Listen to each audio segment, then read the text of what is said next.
নমস্কার বন্ধুরা, মায়ের রান্নাঘরের চ্যানেলে আপনাদের সবাইকে স্বাগত।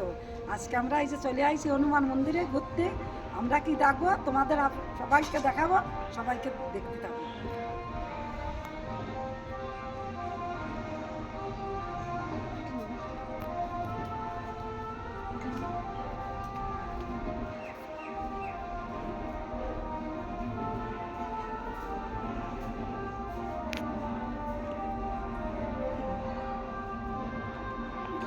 এই যে এইটা হচ্ছে হনুমান মন্দির, আর ওইদিকে হচ্ছে যে শিব মন্দির। ওই যে শিব মন্দিরও দেখাবো, দেখুন, আপনারা দেখুন।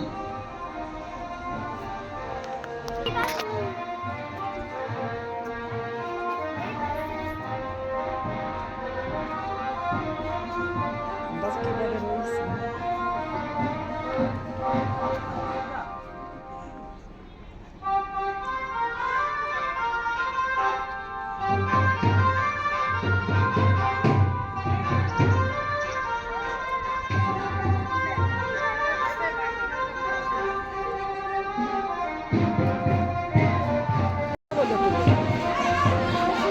আর এটা হচ্ছে এই মন্দিরের পুকুর ঘাট। বন্ধুরা, আজকে ভিডিওটা এই অবধি পর্যন্ত। দেখে যদি ভালো লেগে থাকে তাহলে লাইক, শেয়ার, কমেন্ট করো, সাবস্ক্রাইব করো।